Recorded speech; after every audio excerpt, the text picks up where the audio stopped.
அனைவருக்கும் வணக்கம். இப்போ நீங்க இந்த வீடியோவில் பார்க்குறது எல்லாமே கடந்த சில தினங்களாக நாம் தமிழர் கட்சியினுடைய பரப்புரை கூட்டத்துக்கு வரக்கூடிய மக்கள் கூட்டம்.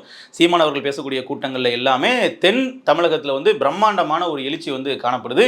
இந்த மாதிரி வரக்கூடிய சட்டமன்ற தேர்தலில் நாம் தமிழர் கட்சியினுடைய வாக்கு விழுக்காடு மிகப்பெரிய அளவுக்கு அதிகரிக்கிறதுக்கான வாய்ப்பு இருக்குது அப்படிங்கிறதுக்கான ஒரு அறிகுறியாக தான் நான் இதை பார்க்குறேன். இதில் நீங்கள் பார்த்தீங்கன்னா லட்சக்கணக்கான இளைஞர்கள் தன்னெழுச்சியாக கூடுறதை நம்மளால் பார்க்க முடியுது. இப்போ இந்த காட்டின வீடியோக்களெல்லாம் லட்சக்கணக்கான இளைஞர்கள் இருக்கிறாங்களா, அவர்கள் ஆயிரக்கணக்கில் தானே இருப்பாங்க, எப்படி லட்சம்னு சொல்கிறீங்க அப்படின்னு கேட்டிங்கன்னா, சீமான் அவர்கள் ஒரு மாவட்டத்தில் ஒரு இடத்துல பேசிட்டு போகிற ஆள் கிடையாது. இப்போ உதாரணத்துக்கு கன்னியாகுமரிக்கு வந்தாங்க அப்படின்னா நாகர்கோவிலையும் பேசுவார், கன்னியாகுமரி தொகுதியிலையும் பேசுவார், கிள்ளியூரில் பேசுவார், விளவங்கூரில் பேசுவார், இப்படி எல்லா தொகுதியிலையும் பேசுவார். அதே மாதிரி தான் தூத்துக்குடியிலையும் அதே மாதிரி தான் சிவகங்கை போன்ற மாவட்டங்கள்லையும். ஆனால் பரமக்குடியில் கூட்டம் போட்டாலும் சரி, காரைக்குடியில் போட்டாலும் சரி, தூத்துக்குடியில் போட்டாலும் சரி, இந்த அளவுக்கு மக்கள் கூட்டம் தன்னெழுச்சியாக வருது அப்படின்னா இதற்கு முன்னாடி நாம் தமிழர் கட்சிக்கு இந்த அளவுக்கு கூட்டம் வந்தது கிடையாது. அதுதான் நான் சொல்ல வரேன். கடந்த நாடாளுமன்ற தேர்தலில் வந்த கூட்டத்தை விட இந்த முறை அதிகப்படியாக தென் மாவட்டங்களில் ஒரு குறிப்பிட்ட சில தொகுதிகள் எல்லாம் வருது. நம்மளால் அதை பார்க்க முடியுது. நீங்கள் ஒரே ஒரு இதை மட்டும் பாருங்கள். பரமக்குடி தொகுதியில் சில தினங்களுக்கு முன்னாடி சீமான் அவர்கள் பிரச்சாரம் இருக்கும்போது அந்த கூட்டத்தை மட்டும் நீங்கள் பார்த்துட்டு வாங்க.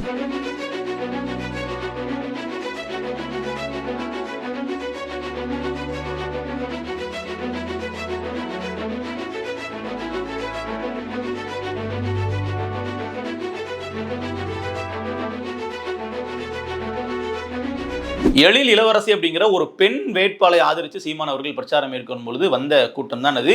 எப்போவுமே தென் மாவட்டங்களில் சீமான் அவர்களுக்கு ஆதரவு அதிகமாக இருக்கும், வாக்கு வங்கி அதிகமாக இருக்கும். அது பல தேர்தல்களில் நம்ம தொடர்ச்சியாக தேர்தல் முடிவுகளில் பார்த்துருப்போம்.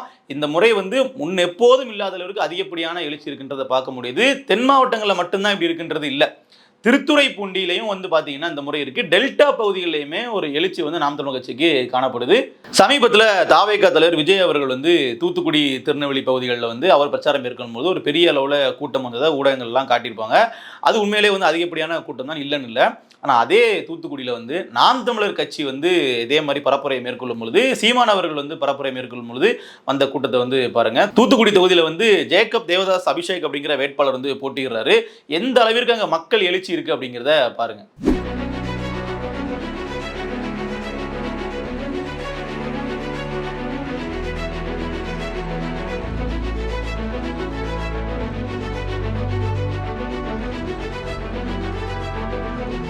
அதே மாதிரி கன்னியாகுமரி சட்டமன்ற தொகுதியில் மரிய ஜெனிஃபர் அவர்களை ஆதரித்து சீமான் அவர்கள் பிரச்சாரம் மேற்கொள்ளும் பொழுதும் ஒரு பெருந்திரளாக மக்கள் ஏற்கனவே கனிம கொள்ளைக்கு எதிராக தொடர்ச்சியாக நாம் தமிழர் கட்சி மட்டும்தான் தீவிரமாக அரசியல் களத்தில் குரல் கொடுத்துட்டு இருக்காங்க. அதனாலேயே குமரி சார்ந்த தொகுதிகளில் நாம் தமிழர் கட்சிக்கு ஒரு கூடுதலான ஒரு ஆதரவு தளம் உண்டு.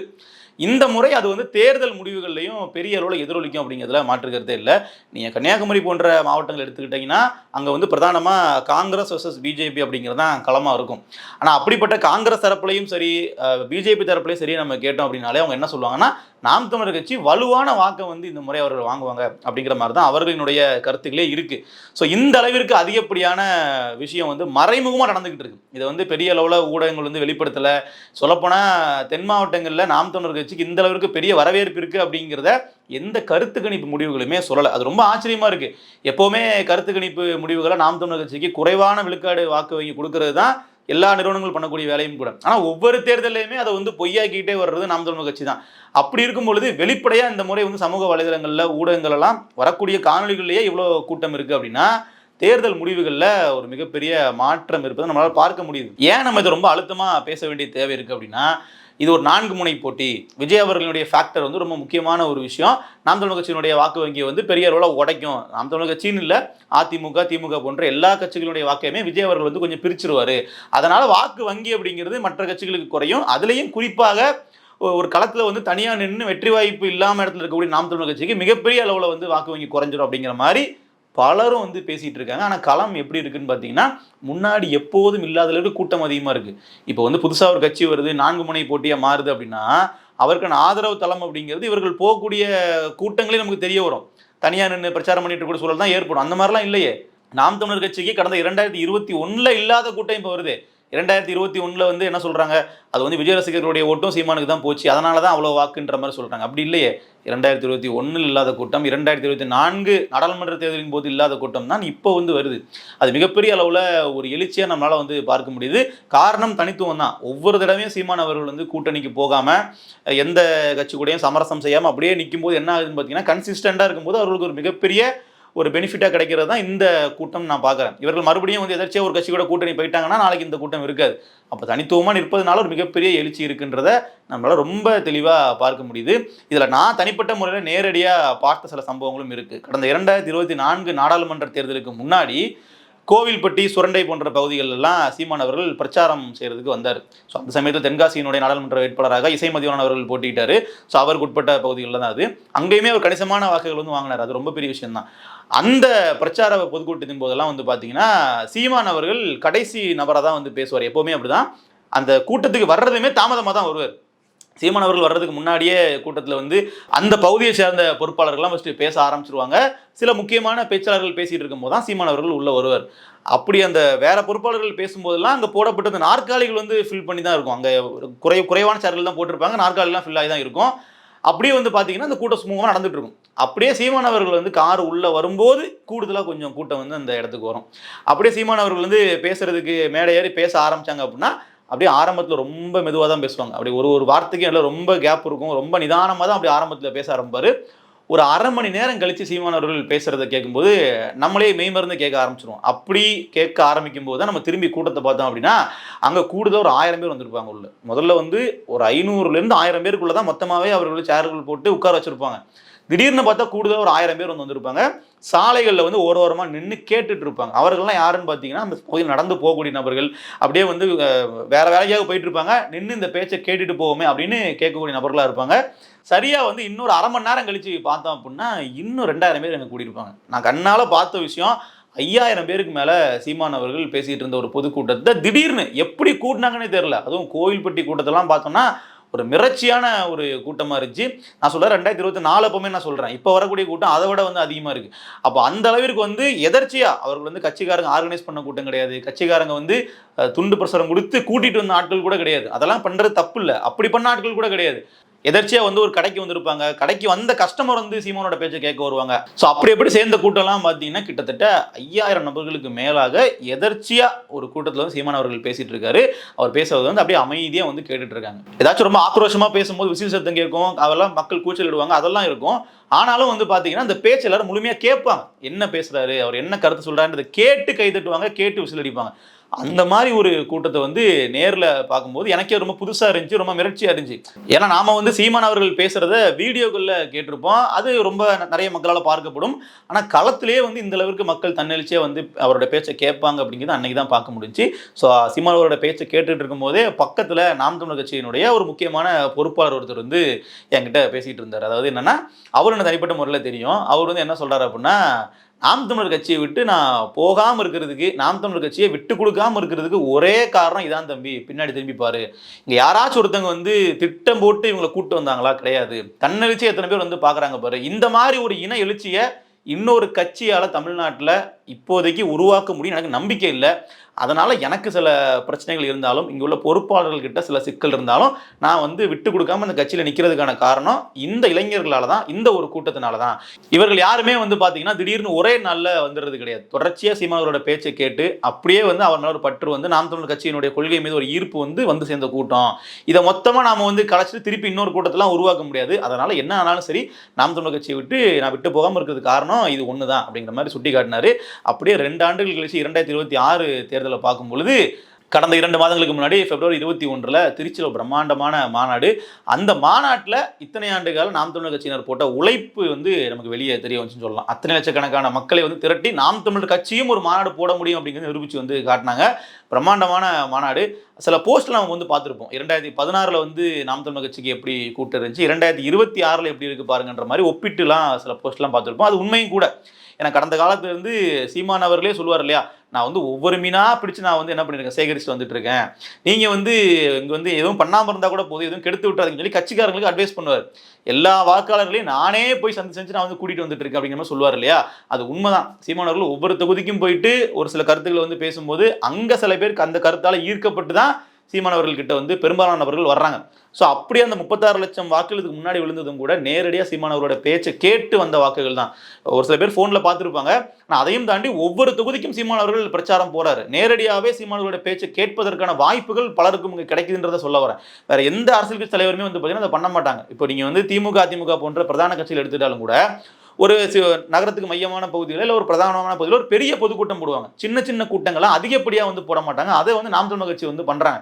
சீமான் அவர்கள் இல்லாமையே பல இடங்களில் திருமுனை கூட்டங்கள் நடக்கும்.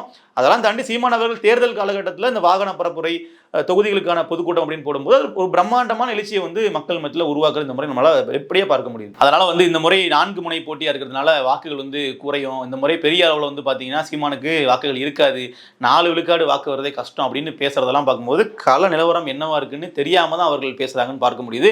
ஏன்னா அரித்மெட்டிக்கா ஒரு கணக்கு போடுறது ஈஸி. சீமான் 8 வாங்கினாரா, திமுக இவ்வளவு இருக்கா அவ்வளவு இருக்கா, அப்ப விஜய் இவ்வளவு பிரிப்பாருங்கிற மாதிரி சும்மா வந்து பேப்பர்ல எழுதி கணக்கு போடுறது ஈஸி. களத்துல போய் பார்த்தா தான் தெரியுது தென் மாவட்டங்கள்ல எந்த அளவுக்கு எழுச்சி அதிகமா இருக்கு அப்படிங்கிறது. ஆரம்பத்தில் சீமான் அவர்கள் பிரச்சாரம் தொடங்கினது வந்து பாத்தீங்கன்னா வட மாவட்டங்கள்ல இருந்து. அப்ப பார்க்கும்போது நமக்கே தோணுச்சு, ஓகே எப்பவும் இருக்கிற மாதிரி தான் கூட்டம் இருக்குன்னு நினைச்சிட்டு இருந்தேன். அப்படி இல்லை. இந்த முறை சீமான் அப்படியே சவுத்துக்கு வர வர வந்து பாத்தீங்கன்னா தேர்தல் கிட்ட நெருங்க ஆதரவு தளம் ரொம்ப அதிகமாக தான் இருக்கு. நாம் தமிழர் கட்சியினர் வந்து தனித்து நின்று பல இடங்களில் சட்டமன்ற தொகுதிகளுக்கு போவாங்க அப்படிங்கிறத கூட நான் சொல்ல வரலாம். ஆனா இந்த முறை நாம் தமிழர் கட்சி ஏற்படுத்தக்கூடிய தாக்கம் அப்படிங்கிறது அடுத்த தேர்தலுக்கான ஒரு அடித்தளமா இருக்கும். இப்ப எப்படி வந்து இந்த தேர்தலில் அங்கீகரிக்கப்பட்ட கட்சி ஆனதுக்கு அப்புறமா நாம் தமிழர் கட்சியினுடைய பிரச்சாரங்கள்லாம் தொலைக்காட்சிகளில் பார்க்க முடியுதோ, அடுத்த தேர்தல் அப்படிங்கிறது நாம் தமிழர் கட்சி ஒரு பிரதானமான பிளேயராகவே வந்து மாறுவாங்க நம்மளால பார்க்க முடியுது. அதாவது ஊடகங்கள் கருத்து கணிப்புகள் சொல்லக்கூடிய விஷயங்களுக்கெல்லாம் ஒட்டுமொத்தமா மாறாக தான் தேர்தல் முடிவுகள் இருக்க போகுதுன்றதை நம்ம உணர முடியுது. இப்பவே நீங்க காரைக்குடி தொகுதியில புதுவையில் அப்படிங்கிற ஒரு சின்ன பகுதியில சீமான் அவர்கள் கூட்டம் போட்டாலே அவருக்கு எந்த அளவிற்கு வந்து கூட்டம் கூடுது அப்படிங்கிறத நம்ம பார்க்கிறோம். அப்போ நமக்கான அரசியலை நாம் தீர்மானிக்காது, நாம் முடிவெடுக்காது, வேறு யார் முடிவெடுப்பது என்கிற கேள்வியை என் அன்பு தம்பி தங்கிகள், அருமை பெற்றோர்கள் முடிவெடுக்கணும். உன் எதிர்காலத்தை, உன் நாட்டின் எதிர்காலத்தை, உன் அடுத்த 5 ஆண்டு எதிர்காலத்தை தீர்மானிக்கக்கூடிய தலைவனை தேர்வு செய்கிற அரிய வாய்ப்பை. அப்போ அந்த காரைக்குடி சட்டமன்ற தொகுதியில் சீமான் அவர்கள் நாளைக்கு வெற்றி பெற்று ஒரு எம்எல்ஏவா சட்டமன்ற தொகுதிகளை போனார்னா அது எவ்வளோ பெரிய மாற்றத்தை ஏற்படுத்துங்கிறத நீங்கள் பாருங்கள். இவர் வந்து ஒரு ஆளாக போனார்னா கூட அங்கே இருக்கக்கூடிய எல்லா எம்எல்ஏக்களும் சமாளித்து வந்து இவரால் அங்கே கருத்துக்களை பேச முடியும், பதிவு பண்ண முடியும். அந்த அளவிற்கு வந்து ஒரு தலைமை பண்பு உள்ள நபர் தான் சீமான் அவர்கள். இன்னொன்று, ஒரு கட்சி வந்து தனித்து நின்று மாற்று அரசியல் பேசி இங்கே உள்ள பிரதான கோட்பாடுகளான திராவிடம் அப்படிங்கிறதே உடச்சி மாற்று அரசியல் பேசி சட்டமன்றத்துக்குள்ளே போகிறதுங்கிறதுலாம் பெரிய வரலாறு. நீங்கள் புதுசாக வந்து விஜய் அவர்கள் வந்து அவ்வளவு பெரிய நட்சத்திர முகத்தை வச்சுக்கிட்டும் கூட அவரால் வந்து பார்த்தீங்கன்னா இங்க இருக்கக்கூடிய கொள்கைக்கு மாற்றாக ஒரு தத்துவத்தை முன் வச்சு அவரால் அரசியல் பண்ண முடியல. எடுத்த உடனே வந்து ஒரு திராவிடத்தையும் கையில் எடுத்துக்கிறாரு, தமிழகத்தையும் கையில் எடுத்துக்கிறாரு. அப்போ புதுசா ஒரு கொள்கையை வந்து முன்னிலைப்படுத்தி அதன் மூலமா அரசியல் பண்ணி வாக்கு வங்கி சேகரிக்கக்கூடிய விஷயம் அவ்வளவு பெரிய நட்சத்திர நடிகருக்கே வந்து இல்லை. அப்படிங்கும்போது சீமான் அவர்கள் அதை வந்து பண்ணி காட்டியிருக்கிறாரு. இன்றைக்கு காரைக்குடி தொகுதியில வெற்றி வாய்ப்பு யாருக்கு அப்படிங்கிற ஒரு கேள்வியை ஏற்படுத்தியிருக்காரு. நீங்க நல்லா பாருங்க, திருவொற்றியூர்ல சீமான் அவர்கள் போட்டியிடும் போது கூட கண்டிப்பா அங்க திமுக தான் ஜெயிக்கும்ன்றது கருத்து கணிப்பு முடிவுகள்ல வெளியான ஒன்று. யாருமே சீமான் அவர்கள் வந்து டெபாசிட் வாங்குவார்னு கூட நினைக்கல. ஆனா வாங்கினாரு. கிட்டத்தட்ட 50,000 வாக்குகள் வாங்கினாரு. அதிமுக வேட்பாளருக்கு இணையான வாக்குகளை வாங்கினார். ஆனா யாருமே அதை கணிக்கல. சீமான் அவர்கள் வந்து 3வது இடத்துக்கு போவார், ரொம்ப குறைவான வாக்குகள் வாங்குவார் நினைச்சிட்டு இருந்தாங்க. ஆனா அப்படி இல்லை.